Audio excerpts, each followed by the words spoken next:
This podcast is brought to you by Bay Cocktails. These drinks will make your parties explosive. Please note, drink responsibly, otherwise you'll talk gibberish and end up offending someone.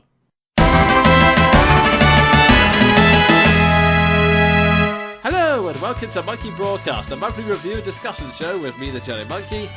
And me, Sven the Crusader. I'm free. I'm free.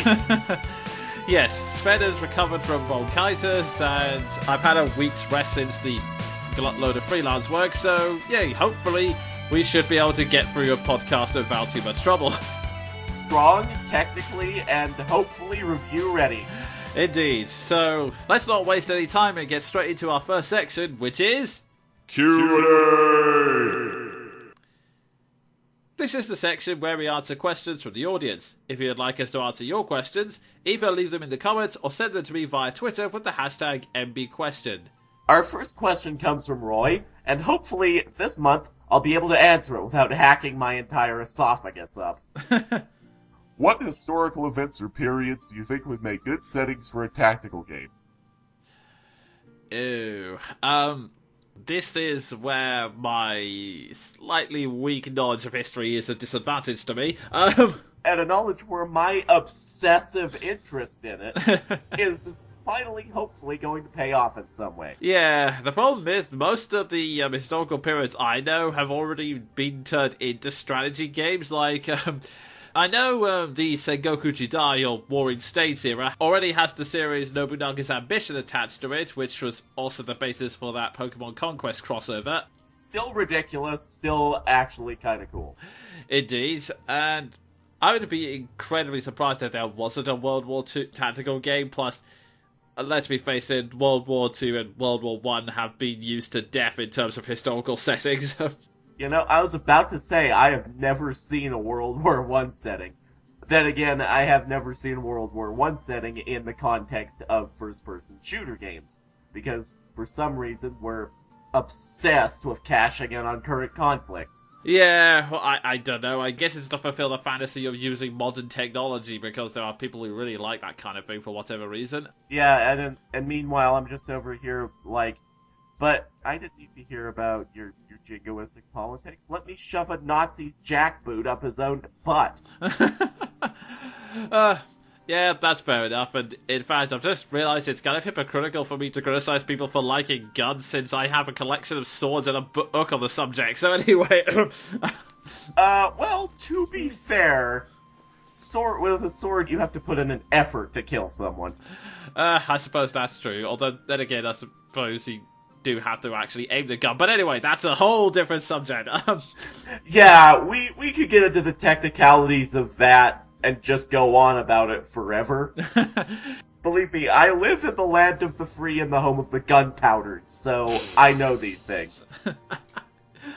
Yeah, to get back to the topic, I guess the only ones I can think of would either be World War I, since, like Sven said, it's not covered as much, or maybe some of the more historical Middle Eastern conflicts, like maybe the campaigns of Sulion the Magnificent or something like that. You know, just because we don't get a look often at Middle Eastern culture. It's usually, like Sven said, it's either based on modern conflicts, which they're usually depicted as the bad guys, or stuff like the Arabian Nights, which is entirely fantastical. So I guess it would be nicer to, I don't know, widen the scope a bit. Yeah, and maybe put a sympathetic angle on it too, because God knows we need one of those. Indeed, yeah. So, yeah, that's my fairly weak answer. I will hand it over to the history buff now. The first thing that comes to my mind is a conflict of which I have probably spent way too much time studying. The Winter War of 1939 between Finland and Russia. Or as I like to call it, Russia done goofed. For context, Russia, in their initial alliance with Nazi Germany, decided to try and occupy Finland as a gateway to the rest of Scandinavia. And not only did they fail, they failed spectacularly. Oh, wow. Just for reference, we're talking a 1 million-man strong army losing half of its force to an army of Finns 70,000 strong. Wow, yeah, you could definitely put an underdog story on that. Yeah. And knowing what you do, Jonin, about why I liked Naruto in the first place, you can see why that story appeals to me. Also, to be fair, it's almost as fun kicking the ass of a Soviet as it is kicking the ass of a Nazi.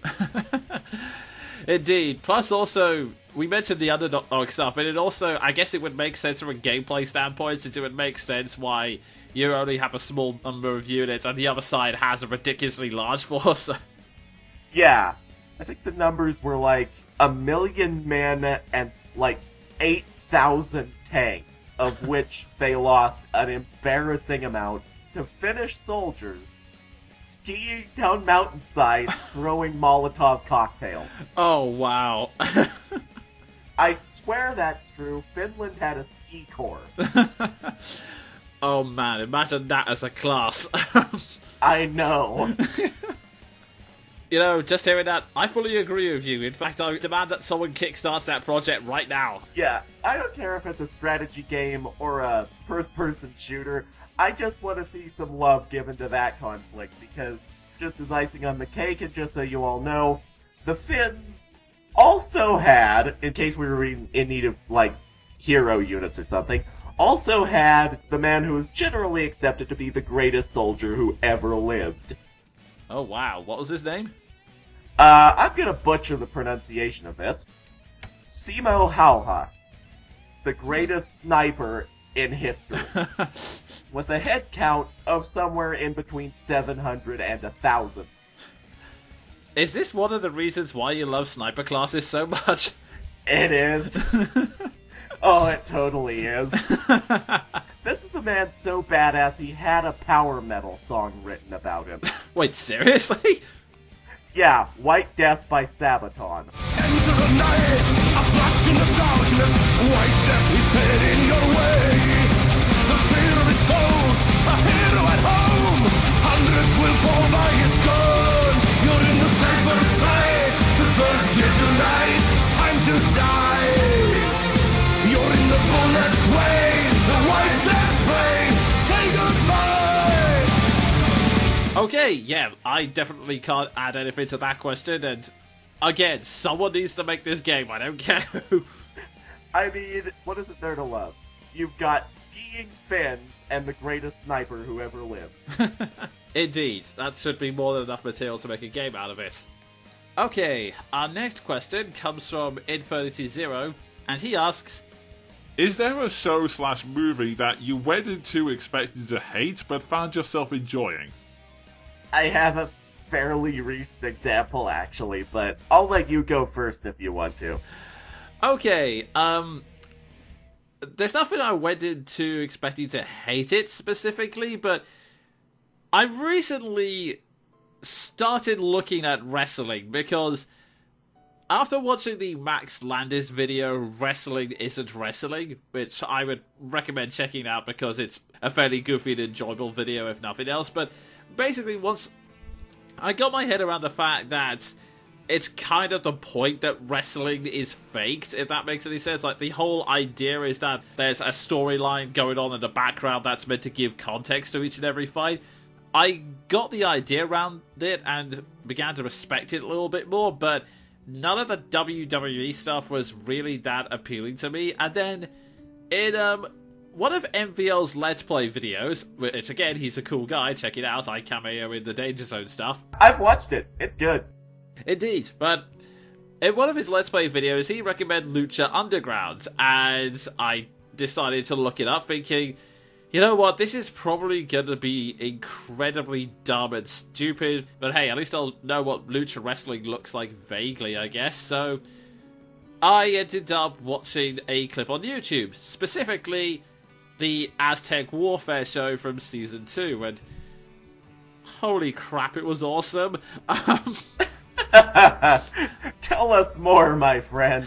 Okay, basically, Aztec Warfare is kind of like a Royal Rumble in the sense that It starts off with 2 people, but every 30 seconds a new fighter is introduced until eventually there's something like 20-something fighters in the ring, and each one is being eliminated one by one. So you're being introduced to a large chunk of the cast, and first of all, lucha wrestling as a whole appeals more to my sense of aesthetics, I guess you can say, in the fact that I like it in terms of character design when they're bold, bright colours that you can easily tell them apart, and that is very clearly on display. Like, each and every character that appeared, you could see what their basic personality was, whether or not they were meant to be the heroes or the villains, and even if the characters weren't exactly the best actors, you could all tell what kind of person they were through their body language, and also, the fight in itself, dear lord, this is incredible. There was like one guy named Prince Puma who did this move where he leapt onto the ropes, did like a double somersault in the air and landed onto 3 guys, taking them all out at once. A move which had the crowd chanting, "Holy sh*, holy sh*, holy sh*." Appropriate. Very appropriate. Yeah, and there was also another amusing moment when this cocky show-off guy tries to do the same thing, except all 5 of them dodge out of the way at the same time, letting him land on the floor, and then start kicking the ever-loving crap out of him. Oh god. That seems just cruel, but it's so funny. Indeed, and then you've got all these various fighters in different body fights, which was enjoyable enough in itself, but then, holy crap, right at the end, they've introduced all these fighters and then had the big bad taken out by a very dirty maneuver, and then one of the other big bads comes in going, "I will now introduce a 21st contestant, my brother, Matanza Cueto the Monster." And oh my god, this guy.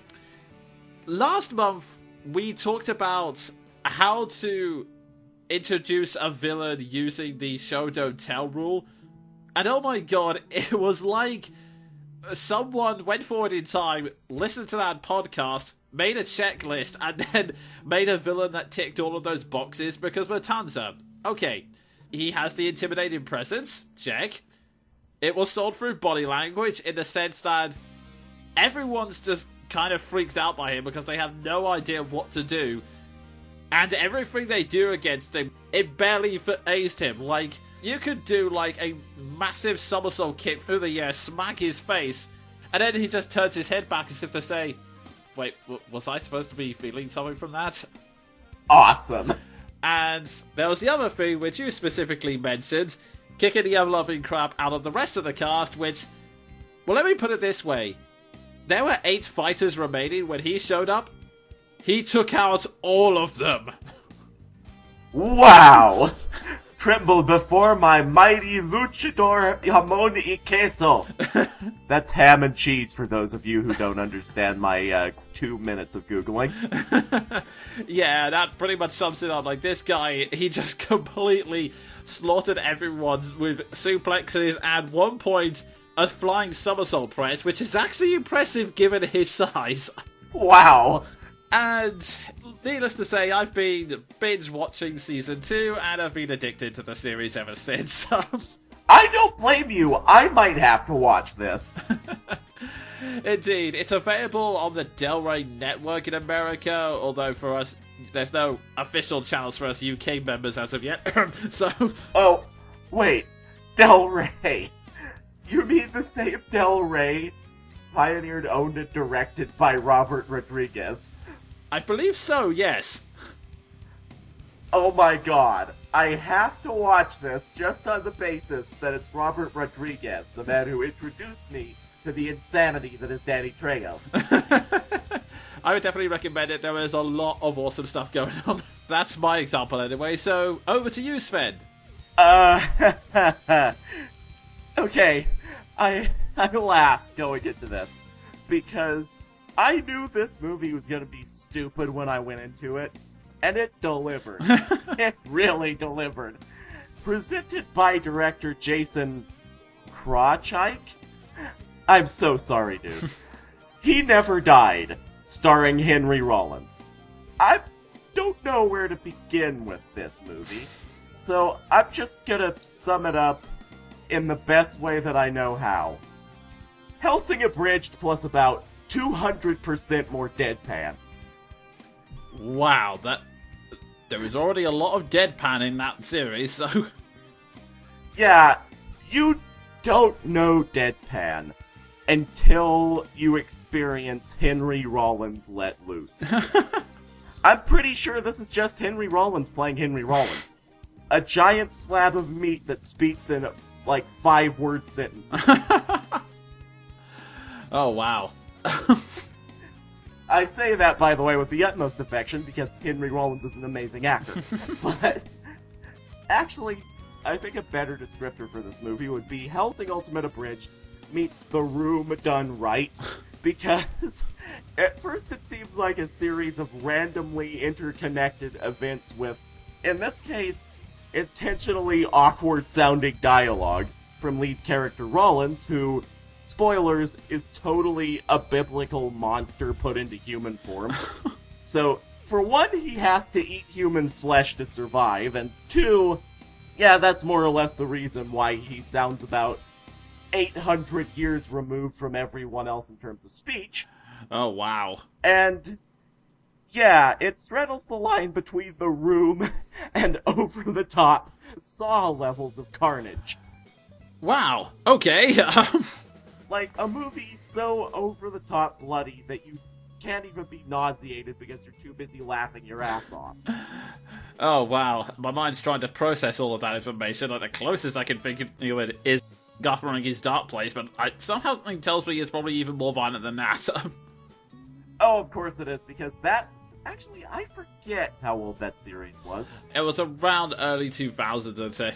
Yeah, and this is a Netflix movie made last year, so it could get away with more. Indeed. It could get away with a lot more. Like a shot of, I swear this is true, Henry Rollins eating someone's finger. Wow.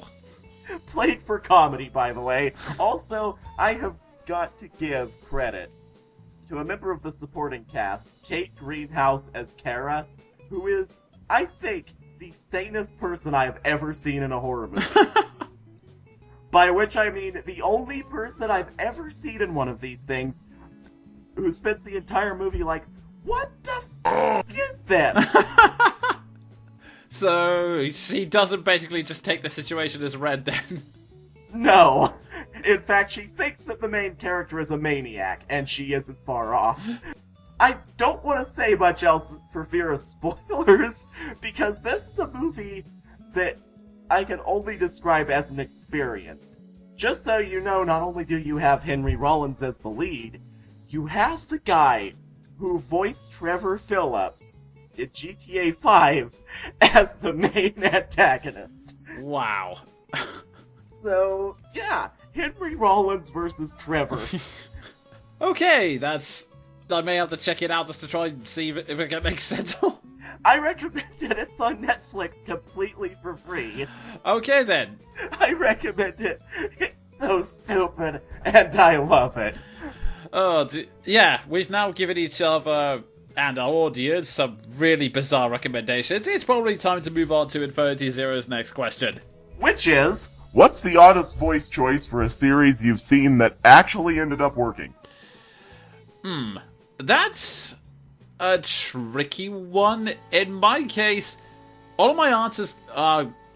Well, I'm going to be honest, they're going to be cheating, because unless I happen to casually see it on a news site, I don't actively search up who's going to be playing what before something starts, so it will always end up being a retroactive thing. Like, I'll hear a voice, think, oh, okay, who was that then? Wait, it was that person? Wow, okay. Yeah, pretty much. I have an example that I actually knew of ahead of time, but I'll get into that after you're done with your end of this, because I don't want to cut into anything. Yeah, that's fair enough. The only recent examples of, well, like I said, the retroactive. Wait, really? One of which was from Sakura Wars So Long My Love, which I swear I am going to cover one of these days. I'm just trying to decide how. And one of the first female characters you run into is a character named Gemini, who is...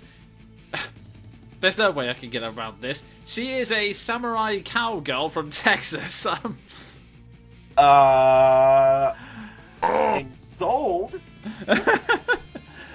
And she kind of speaks with this slightly overdone but still kind of charming in its own way southern accent. And she also has a older sister who speaks a deeper variant of the speaking. Okay, the accent is slightly ridiculous, but the emotion still rings true, and it is kind of charming in its own way. I wonder who played Gemini and the sister while I'm at it. Wait, Laura Bailey played both? Oh, wow. Wow. Laura Bailey never ceases to impress me. Yeah, apparently she can do a southern accent. Who knew? Well, I mean, she was born in Mississippi and lives in Texas, so I guess personal experience. Yeah, that definitely makes a lot of sense. But otherwise, I can't think of many other examples off the top of my head. The only other one I can think of is maybe the realization that Knights was played by the same woman who played Fina in Skies of Arcadius. Oh god, I remember that. That's still awesome. I'm glad she actually ended up doing things. But yeah, those are the only examples I can think of off the top of my head. What are your examples? Speaking of career revivals, I went into Dragon Age Inquisition with a little knowledge of it. I mean, I knew the cast of characters, I knew, unfortunately, the main antagonist, and I knew the voice cast, and I saw their separate character introductions. And I'm gonna be honest, the only way through which I know Freddie Prinze Jr. is those god-awful Scooby-Doo adaptations. So whenever I saw that he would be voicing an 8-foot-tall hulking slab of meat Kunari, I was like, what on earth is this? This is gonna be terrible. Why would they choose Freddie Prinze Jr. to voice any sort of Kunari, let alone this guy? Oh, holy shit, I Sean Connery. Yeah, Iron Bull is awesome.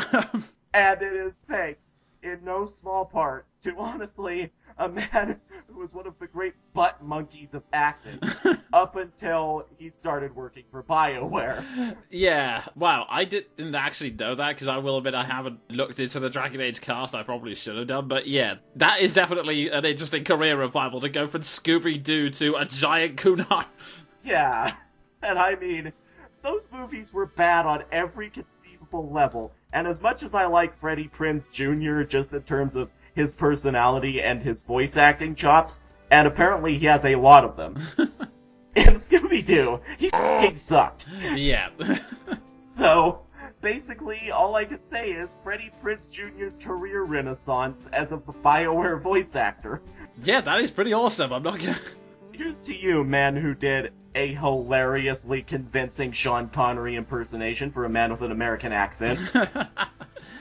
Yep, indeed. So, with that, we'll move on to the next question. This is the third one from Infinity Zero. I usually try and keep it to 2 per person, but... Well, let me put it this way. We're not exactly low in terms of the back catalogue, but... It mostly consists of questions from Infinity Zero and another person, so I'm kind of having to give him 3 at the moment. Fair enough. Give us questions, please! But yeah, that's not to detract from the Infinity Zero's interesting array of questions, including this one, which is... Since both of you are into anime, have you ever seen Jojo's Bizarre Adventure? Oh dear god. Bad memories. I've never seen it myself, but I used to associate with a group of people with whom I am now ashamed to have ever known, and all of them were into JoJo's Bizarre Adventure. I looked into it, and it is the sort of seinen anime that makes me realize why I only like Fist of the North Star.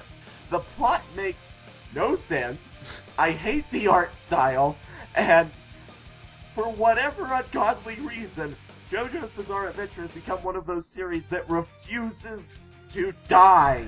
Yeah. It's been around for like 30 years. Yeah, I don't know that many people who know it, well, aside from Ruth and McDuck. Hi there, if you're listening. Yeah, McDuck, if you're listening, I'm so sorry I keep hammering on series you like. Yeah, I admit I haven't had much experience, mainly because it's really weedy of me, but for some reason, it might just be because, I don't know if anyone else has this, when you think, okay, I'm going to get into a series, you go to the episode list, there are about 4 seasons, each are about 20 episodes in them, you stare at them and think, should I attempt this? There are a lot of episodes, do I have to start right from the beginning, or is the beginning going to be terrible, or maybe should I just jump in the middle, or will I be utterly confused? Yeah, I know what you mean. I've only ever been able to do that with one series, and it's amazing which series it is, because there are so many episodes. But back in 2006, whenever I first discovered YouTube, and companies weren't so obsessive about taking literally every copy of their show offline, I watched Naruto, beginning to end. I started with the first episode and I was like, more! Yeah, it might just be a shifting age, I don't know, because I remember, it wasn't so much of the anime, but I remember I binge read the entire Naruto manga from beginning to end. Yeah, I mean, to quote a certain video that we have been quoting way too much over the last month, Sven had his first taste of Naruto, and then he wanted more. Oh, jeez. Thank you, History of Japan. Back to JoJo's Bizarre Adventure. The only experience I've had of it in terms of the actual series is Shonen Jump Alpha, which is the official way to get manga that I've subscribed to.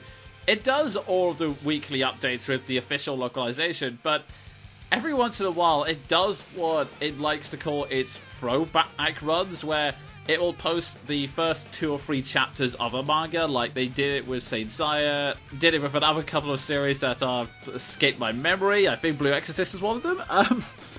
So one of those was JoJo's Bizarre Adventure, and I read it. It was kind of ridiculous and over the top, but the initial starting premise was kind of cool. Like, it had a guy who had terrifying powers, but he pretty much threw himself into jail, pretended he was a bad guy because he was afraid of what his stand, or basically like this guardian angel superpower thing.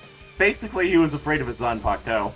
Basically, yeah, he was afraid of what his powers could do, but then his grandfather comes in along with his friend who has their own stand, and he just goes, yeah, we can handle ourselves, get out. So they drag him out, and then the throwback ended when they mentioned that there was a prophecy of a vampire named Dio who was going to come and kill them, and it's apparently been a generational struggle that the Joestar family's been trying to do for a while now, so I guess that's why there are multiple series. So yeah, it was enough to at least intrigue me with the show, but I'm still a little intimidated about the sheer number of episodes and not knowing where exactly to start off. But I am interested to check it out. If nothing else, the silly elements, like the fact that every single stand is named after a musical reference in some way. Oh god. That much I do approve of. Yeah, so there's one called Black Sabbath, another one called Spice Girl, funnily enough. And the main antagonist, Dio, is named after the legendary Ronnie James Dio. Indeed, yes. So there's that. And also, Jojo himself and, I forget the name of his grandfather's friend, but the two of them, they had pretty cool stands, which were the standard power of the series. The grandfather has quite possibly the most useless power I've ever seen. His power is that he can see visions of the future, but he can only do this by having his stand punch a camera. I am not making this up. He just... What? His stand smashes the camera, and then it generates a Polaroid picture which has a vision of the future. And I'm just standing there thinking, that has got to be the most useless power I've never seen. If nothing else, it is bloody expensive. This stand, or as I like to call it, you surveillance state. That would actually be a very weird day of questioning. So, could you please tell me why you felt the need to punch one of our security cameras? Oh, it's quite simple. I was trying to get visions of the future. Right. Roger, we're gonna need help in here. Yeah, so the long short answer of it is no, but I'm intrigued, and in Sven's case it's no, too many band memories. Yeah. I'm not gonna go into details, but some human beings make me shudder to this very day. Moving on. Indeed. Our next question comes from the immortal Toon Junkie. I'm being chased by a phantom train. Do you think I should try the Proton Pack or the Poltergust? I would personally go with a Proton Pack, not for any particular series preference, just purely for practical reasons. I don't think you're going to fit a train into a vacuum cleaner. What a phrase! I agree for mostly the same reason. It seems to me also that the Proton Packs are a bit more powerful, and you're gonna need all the help you can get to stop a train. Especially if, like you said, you're being chased by it, because I don't know much about metaphysics and paranormal, but if that thing runs into you, it might hurt. Indeed. Also, good luck, DJ. Good luck. And that, funnily enough, leads into his next question, which is... How do I get on the freeway? Driving? All I'll say is turn left and pray. Sounds like the interstate in Montana. No, I'm serious. They have no speed limit in Montana. Oh, wow. The state of Montana, as I like to call it, you, Prius. And on that note, that concludes our Q&A session. It was a good one. Indeed. Thanks to everyone who sent in the questions. And now it's time for us to move on to our next segment, which is... Reviews! This is the section where we review everything else we've read, watched, or played. And Sven, do you want to go first, or shall I? Your reviews inevitably tend to be more detailed than mine, so you go ahead and get yours out of the way. Okie doke then. I'm going to try and be concise with this one because there is a lot to talk about. There is one game I have been playing for the past month almost obsessively. That game is Project Cross Zone 2 for the 3DS.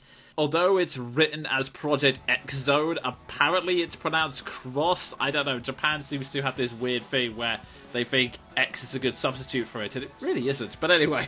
Japan. The hipsters of the Far East. Moving on. Yeah, it's a strategy RPG, and it's also a crossover game. A crossover of several franchises, including...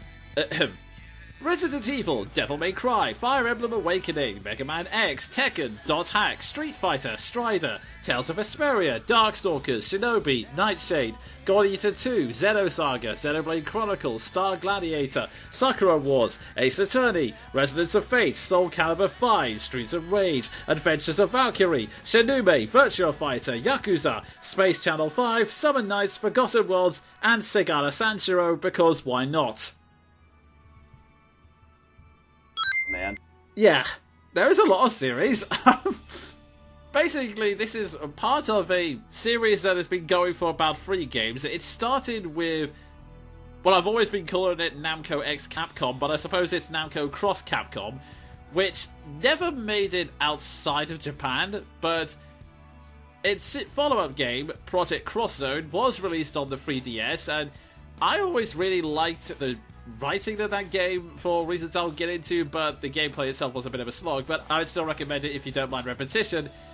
But that game also added Sega companies, hence why you've got stuff like Virtua Fighter and Sakura Wars. It was popular enough to get a sequel, and the roster was now chosen with a Western audience in mind. Also, don't worry, the only backstory you need to know is that this isn't the first time the multiverse was in peril, so some characters know each other already despite being in alternate universes. So yeah, basically it's one big massive crossover of the 3 companies. But I'm getting ahead of myself, so let's talk about the premise.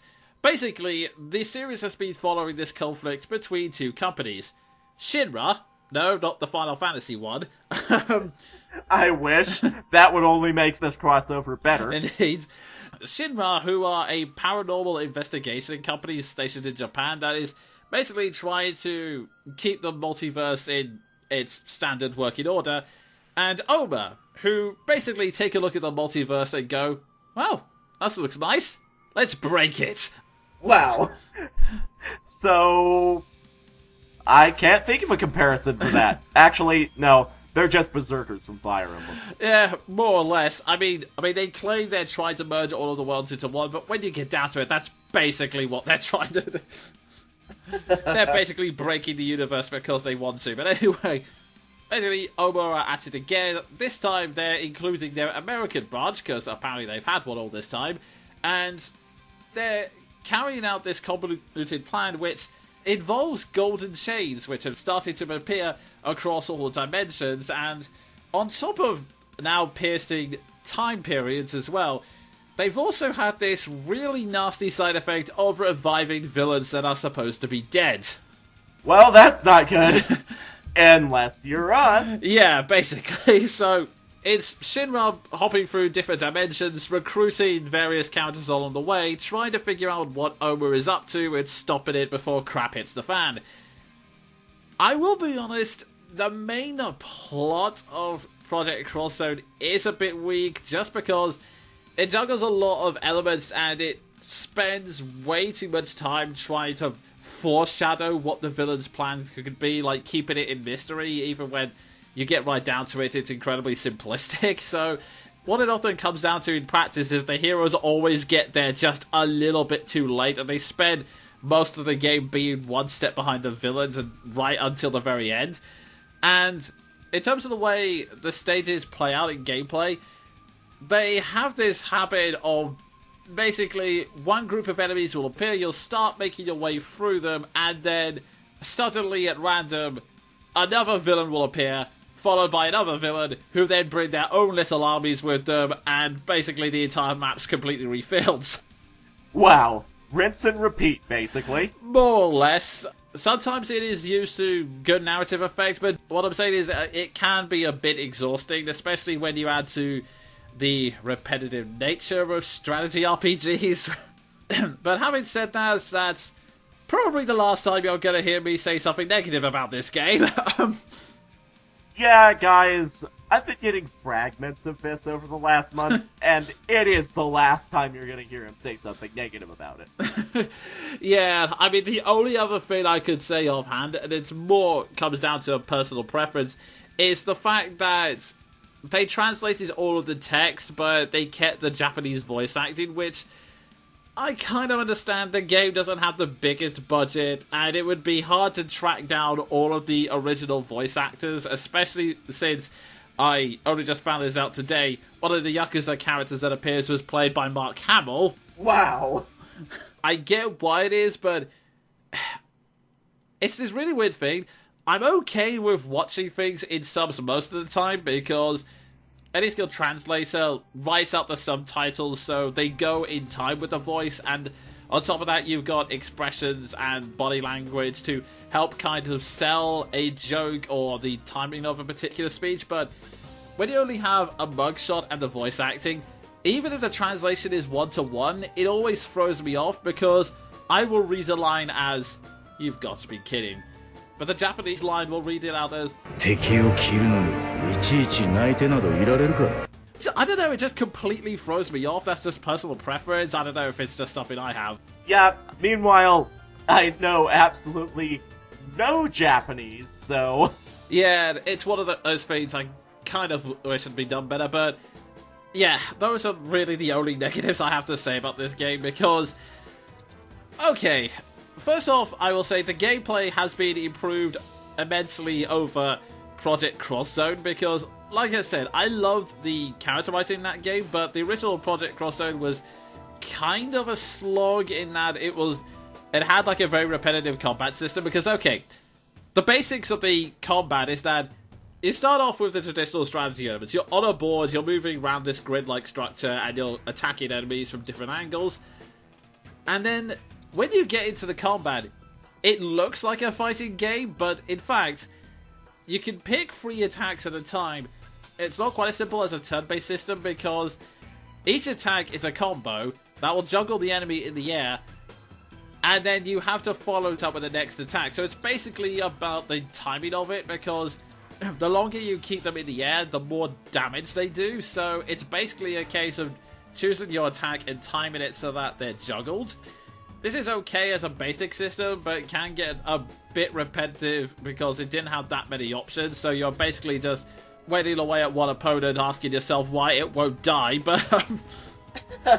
But this game, a lot more options have been added. For one, there are skills which allow you to either nullify the enemy's block or enhance your attack power, so you can finish battles a lot more quickly. And second, there's been a lot more strategy to it. Like, each attack now has the possibility of a status effect, so you can choose between, okay, do I just want to deal out as much damage as possible, or do I want to work on poisoning or stunning the enemy? And for every attack you don't use, they get a charge so that the next battle that character gets into, that attack will do more damage. So there's a lot more strategy that goes into the gameplay now in terms of picking and choosing attacks, deciding which skill to use, etc. And that's not even getting into calling in support from a unit that's standing next to you, or the solo units, which are kind of like assist trophies, except they're tied to that character. And when I say character, each unit is a tag team on its own. So in Street Fighter's case, you have Ryu and Ken pairing up. In Fire Emblem, it's Chrom and Lucina, etc., etc. I'm not going to list them all because it would take too long. But Reasonable. Yeah, but basically they have one assist unit tied to them, and the joy of that is that occasionally you do get some unique pre-battle dialogue. One example of which, Segata Sanshiro, if you pair him up with Chrom and Lucina, before a battle he can sometimes randomly shout out, "Chrom! Lucina! The only true way to play is classic mode!" Oh my god! Oh my god, really? Yeah, pretty much. And what's even cool about that is that it follows it up with Chrom and Lucina suddenly feeling afraid of their lives, which I bet. And that leads into what is far and away my favourite part of this game, the character writing. It is amazing. As you probably gathered from that long list, it's a crossover of so many different franchises, and the story takes full advantage of it. Like, it is hilarious, first off. It takes full advantage of the fact that these characters are from completely different series with completely different styles, completely different tones, and completely different laws of physics. It's also helped that in the localization they add additional references on top of that as well, including one to Tales of Symphonia, which amuses me greatly. So, oh, I bet. It would me too. Just to give one example of this, there's one moment where they're standing outside a castle and they're trying to figure out how to get over it, and you've got one bunch of characters going, "Oh, that's easy, we can probably just wall jump it. I have a climbing sickle, that should easily help. Oh, no worries, I can do a vertical dash. Right. Is there a way for normal people to get up there?" Which is then followed by the martial artist going, "Ha, this'll be an easy challenge. All we have to do is to scale the walls ourselves. Well, if you can do it, then so can I. And any way for people who don't spend 20 hours a day in the gym." A normal reaction in a fighting game. Go figure. Yeah, well, a little strategy game, but I'm not quibbling. Oh, anyway, yeah. It's absolutely hilarious, but even on the serious notes, it's really great how they not only use the characters, but go deep into, I guess, the world details of each series. Like, I'll give you a good example of this. It happens early game, so it's not too big of a spoiler. One of the characters that shows up as a assist unit is Phoenix, Wright, and Maya from the Ace Attorney series. Now, this isn't the first time Phoenix has shown up in a crossover game, but it's usually just played for laughs and never explained, like, oh yeah, he can use an objection as an attack, it's funny, and somehow this allows him to defeat Doctor Doom. Who cares? It's just a crossover, let's have fun. Oh god, that's even sillier now that I know the lore behind Doctor Doom. Indeed. But this game takes a different approach. Like, first off, oh god, it sounds incredibly stupid, but it makes sort of sense in context. Okay. The criminal organization Shadowloo has somehow managed to get its hands on the bioweapons from Resident Evil, and is placing the blame on the Mishima Corporation, headed by Heihachi, and he decides to hire Phoenix as a defense lawyer. Wow! Oh my god. They found a way to include his lawyer. Basically, yeah, and This then leads to Phoenix being unwittingly taken along the plot, because as it turns out, in order to stop this from happening, Shadowloo hires one of the bounty hunters from Darkstalkers to try and kill him. So, Wow. he's forced to join the party for their own protection, but it gets to the point where they're in the Darkstalkers world of Makai, which is basically hell. Yeah, pretty much. They're sort of saying, okay, Phoenix, I don't know how long we can cover you. You may have to get involved in the fighting. Do you know any kind of martial arts or anything like that? And Phoenix bluntly responds, no, I am a lawyer. I have never been in any kind of combat situation whatsoever. Well, technically he has, but he's never actually fought in any of them. Yeah, it's usually just him being on the receiving end of a whip, but anyway. So, all of this is going on, they're wondering what to do, and then Morrigan, one of the other Darkstalker characters, who is also a controllable character, takes a look at Maya and suddenly goes, by the way, Maya, what's that around your neck? Oh, this? It's a Magatama. We once fused it with spiritual energy, and now it allows us to see secrets inside people's hearts. Okay, I'll tell you what.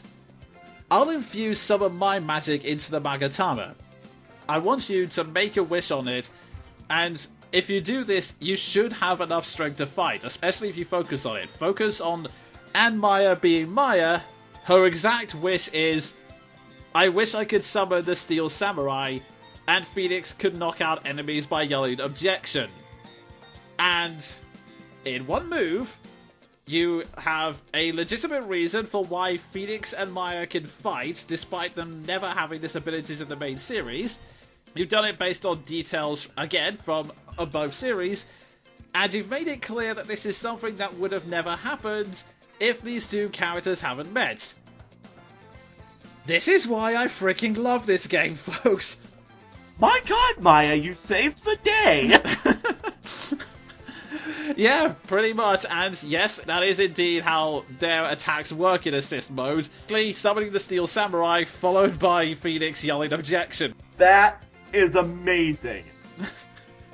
And I want to see it in action. Indeed, in fact, actually, okay, this is true. I only just beat this game today, like I was playing the final boss like a couple of hours before we did the recording. And literally the last attack I landed on the final boss was the objection. That is fantastic. So, with some assistance from the Fire Emblem characters, Phoenix's objection saved the universe. Awesome. He objected so hard that the universe was saved. Yeah, that's what I mean. I really love this game and how it goes into it.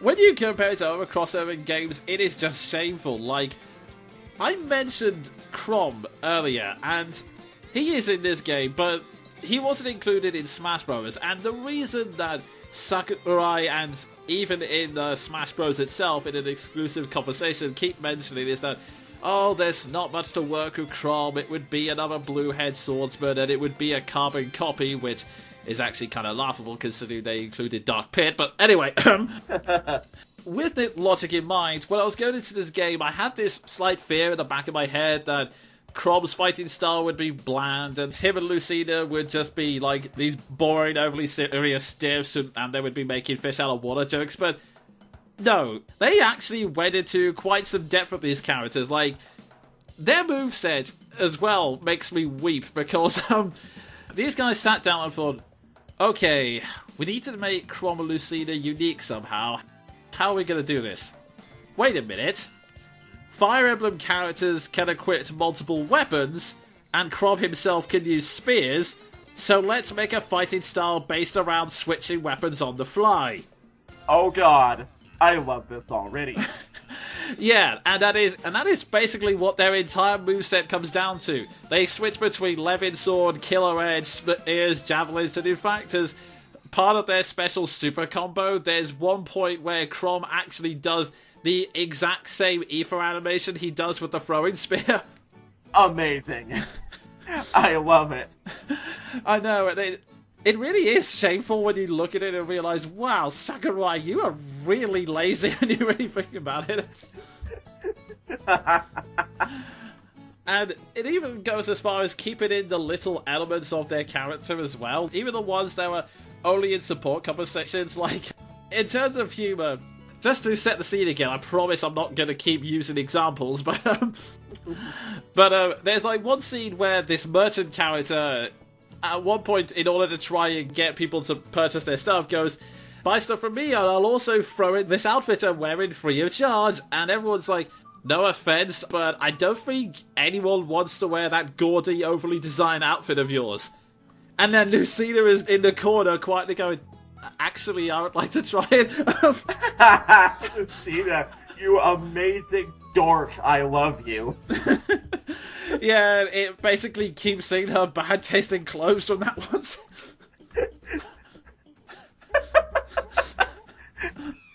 I'm not gonna lie, you're selling me on this game. Indeed, and just one of those things that makes me smile, and even then, with Crom, you actually do get some... You've got also the little bits like Crom's writer's indignation. I think in the end he gets one of the most touching farewell quotes when everyone's leaving. He goes, separate worlds, separate times. Yet despite our vast differences, the bonds we forged were true. Otherworldly friends, I promise you, I will never forget these bonds. Damn, Crom, hit me right in the feelings, why don't you? For a game I haven't even played. Yeah, the fact that, I could just keep going on about some of the awesome stuff Crom and Lucina do in this game, or the stuff that any of the characters do in fairness. Like, even the freaking villains get this treatment as well. Like, again, comparing it back to Smash Bros. Unlike Smash Bros, where it's just, they're all part of this big alliance of evil and maybe possibly thinking about backstabbing each other, except we never actually see that. But every single villain that shows up is following their own agenda. Like, you've got Oma obviously doing their thing, but then you've got Bison who's basically trying to go after every single MacGuffin that's going. You've got Shadow, who is trying to force the whole world to dance because he's from a rhythm game, which also elicits some of the funniest reactions, including Virgil from Devil May Cry doing the dead plan. You've got to be kidding. Awesome! Deadpan, all the way! Are you surprised that I approve of this line delivery? Yeah, in fact, you're probably going to like the Resident Evil characters since they have some of the most deadpan lines in the entire thing. Sweet. But, yeah, that's what I mean. It just goes in depth so much about these characters and just finding, if not their voice, at the very least a quirk that allows them to remain separate and distinct characters. And when you consider that, remember that list I gave you, there is a ton of series. It would be incredibly understandable to just only give lip service to a series, but the fact that they actually go out of their way of each and every one is just phenomenal, I'm not gonna lie. Yeah, I can get that. And honestly, I'm pretty sold as far as this series goes so far. Indeed, yeah. I mean, I could go on and on, so... Yeah, I will just say I fully recommend this game. And I will close because it's kind of a tangent, but it's something I want to get off my chest. There are videos of this game on YouTube, like everything else, and there are videos with the pre-battle dialogue, which the comment sections of this are wide-ranging. Some people either praising or complaining about the localization, some people just appreciating the references and the humor and explaining it for those who don't get it. But every once in a while, you get that one comment where someone goes, well, I think this should have been a fighting game. I mean, can you imagine? And to those people and that mentality who feel that it should have been a fighting game rather than a strategy RPG, I would like to say the following. Screw that. Screw it so freaking hard. Go on, Jonin. Tell us how you really feel. Yeah, it's a revelation that occurred to me playing this game and actually picking up the Smash Bros. DLC, because here's the thing. I mean, I know it sounds like I'm ragging on Smash Bros. A lot, but here's the thing.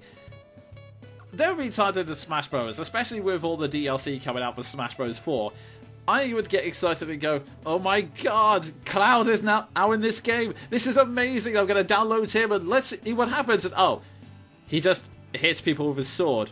I guess that's what I get for expecting a bit much. I mean, not like these guys interact anymore. Yeah, I'm just... Every time you make a crossover fighting game, it only ever becomes about the movesets and the gameplay balance and all that other competitive crap. I mean, just look at Bayonetta, for God's sake. You have a character who, yeah, admittedly I don't care for her, but she is unlike any of the other characters in the Smash Bros. Series. She has a completely different fighting style, she comes from a series of a different world and a tone. On top of that, she was a character that's voted in by fans. This is something that should be really exciting. And yet, all anyone can bloody talk about is, oh my god, she's so OP, she needs to be nerfed, shall we ban her from tournaments? And it's like, oh, for fuck's sake, I'm tired of crossover games where characters are showing up just to have a moveset and look cool. If you're gonna do a crossover, even if you have a weak plot, I just feel it should be about the characters. It should be them being themselves, not just showing up and having a moveset which is complete BS because you couldn't think of anything else to fit in. No, I'm not gonna let this go, Sakurai. You are lazy. I'm sorry, it's just... No, it's perfectly fine. For once, it's not me going off on a rant. Yeah, it's just... I've had enough of just seeing characters arrive solely to punch each other for no reason. I just want to see characters being themselves. I want to see them interacting, bouncing jokes off each other, and yes, united against a common threat. So, yeah, I guess this is a very long way of saying bye Project Crosszone 2. Yeah, this was a very good plug. Yeah, and I've talked long enough now, so yeah. Sven, do you have anything you want to review? I'll try to keep mine concise, but I make no promises. I've been waiting to review this series for a while now, because it started in January. I wanted to review it then, but I wanted to wait until the ending. Come March, I got sick, and it still wasn't over. But now, a month later in April, I can finally get around to it. 11/22/63. A sci-fi time travel drama adapting the Stephen King story of the same name. Okay, so I confess I've not read that much of Stephen King, most of my same, so yeah, what is the basic premise of this, though? To give you the short version, an average guy goes through a time portal in a closet, no, I did not stutter, to stop the Kennedy assassination. To give you the long version, Jake Epping, poor deadpan snarker high school English teacher, fulfills his terminally ill friend Al's final request by using the time portal in his diner, in his pantry closet, again I did not stutter, to go back in time and prevent Lee Harvey Oswald, or they think Lee Harvey Oswald, from shooting John F. Kennedy. Shenanigans ensue because Jake is the ultimate fish out of water. Not surprising, given that he's just learned time travel exists. Yes, and as far as the series goes, I have an alternate title for 11/22/63, and that is James Franco makes up for the steaming piece of that was The Interview. So he gives a good performance then. Yeah, ignoring the fact that Jake Epping is meant to be an average guy who gets thrown into time travel, and James Franco looks nothing like the average guy, believe me. I cannot complain about his performance, because apparently I missed the memo that whenever left to a serious role in his own devices, James Franco is the deadpan snarker. Oh, wow. Like, there's one exchange in the first episode where the old dying friend in question, Al, says, No, I feel great. And Jake Epping says, yeah, I could tell. and just in that moment, I knew I was getting into a take on this character that I was going to like. Oh, wow. So, yeah, it's more or less exactly what it says on the tin. Jake goes back to 1960, in the process stopping the father of another old friend of his from, well, murdering his family. And then he goes south to Texas and follows Lee Harvey Oswald around for a few years, in the process discovering that this version of the past doesn't like to be changed, because it keeps trying to kill him. Oh. And those around him. Okay, yeah, I can see where the conflict arises then. Yeah. suffice it to say, the English teacher becomes something of a badass. That seems to be a running theme in these man's reviews. I know, right? English teacher, lawyer, murderer knows no profession. But yeah, so the miniseries has been a good rendition of the book then. Yeah, I mean, they cut out a lot, and they shortened the series time frame from 5 years to 3, but I don't really have a problem with that, because a lot of the stuff they cut out, I would have liked to have seen, and maybe they could have done it with a 13-episode series, but with the pacing J.J. Abrams set for this thing, I think it would have just turned into padding and looked like filler.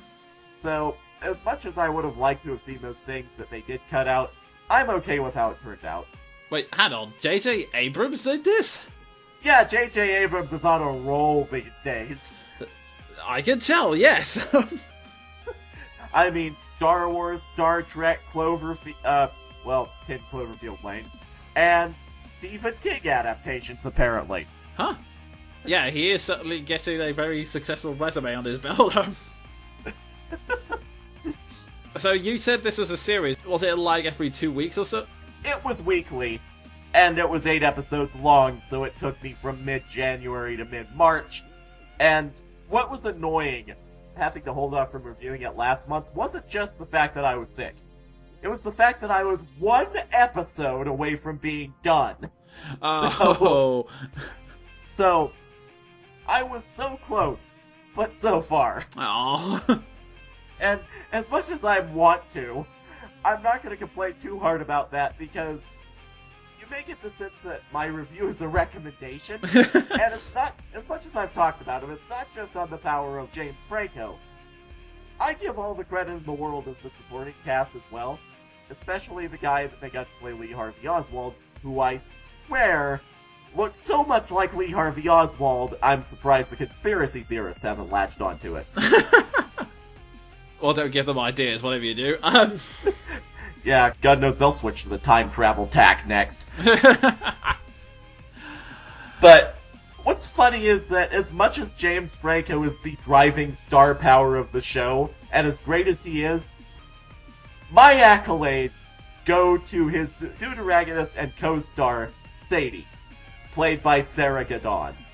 First of all, amazingly striking-looking actress, so much so that I've used her as a character reference. Oh, wow.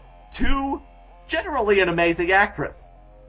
I mean, there's a bit in the final episode where bad things happen, and I knew it was coming, and just on the power of James Franco and Sarah Gadon as their respective characters, going into that scene, I was like, no, Abrams, don't you dare make this worse than it was in the books. Don't you dare, don't you.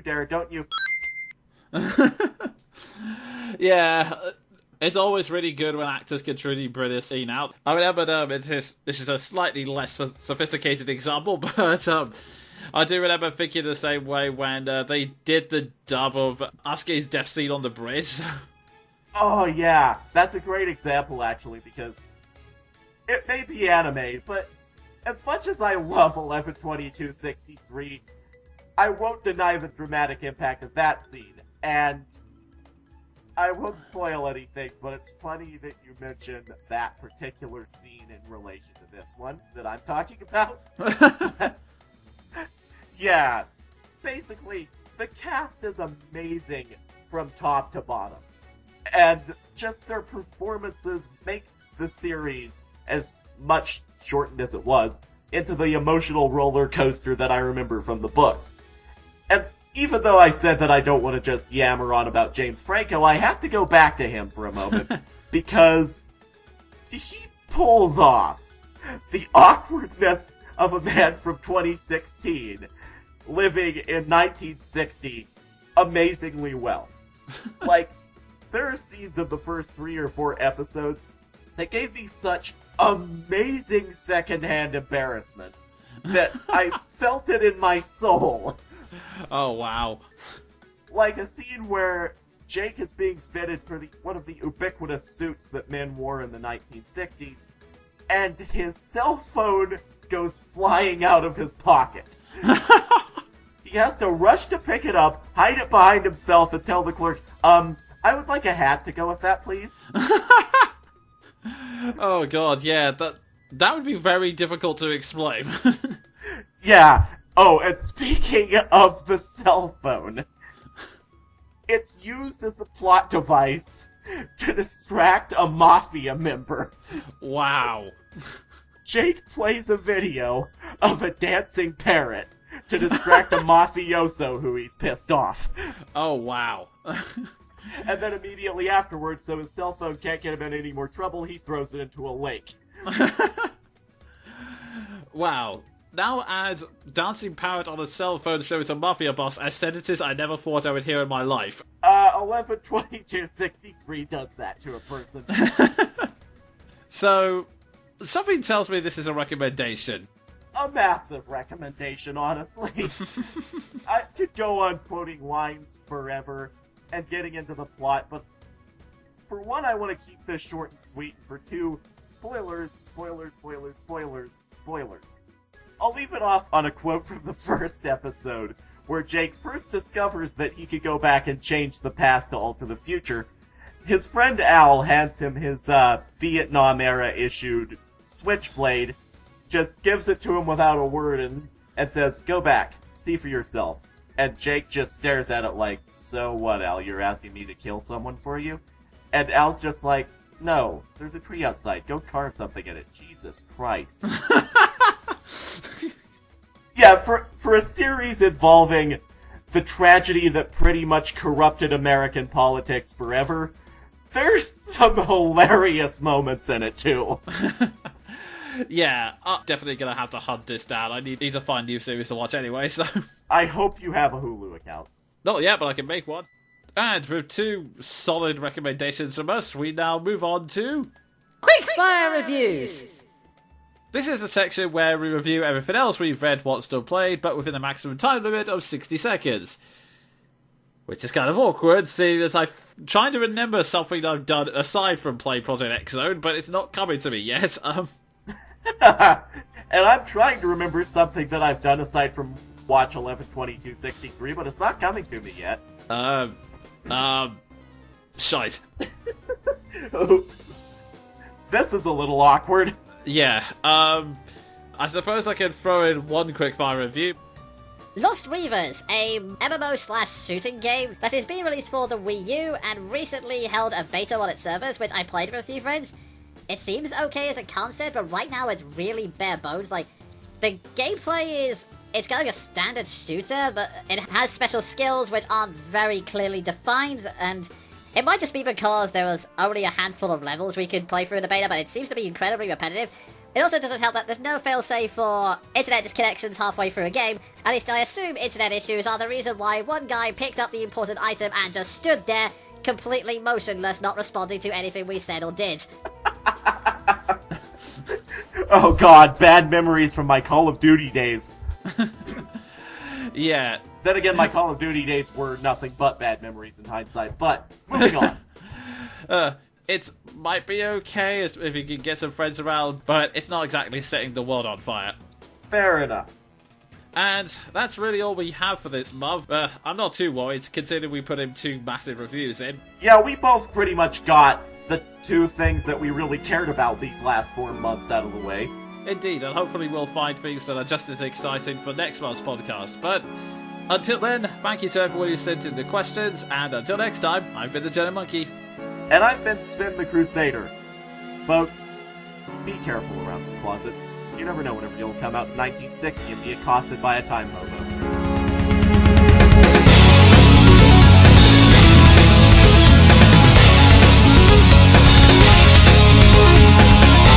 That was Monkey Broadcast, a monthly review and discussion show hosted by the Jonin Monkey and Sven the Crusader. If you feel you've been the subject of slander or that your copyright was misused, send an email to thejoninmonkey@yahoo.co.uk. For more news and media reviews, follow me on Twitter @thejoninmonkey, and go to thejoninmonkey.podbean.com for previous podcasts and MP3 downloads. All music used belongs to the original owners. Until next month, have fun, kids!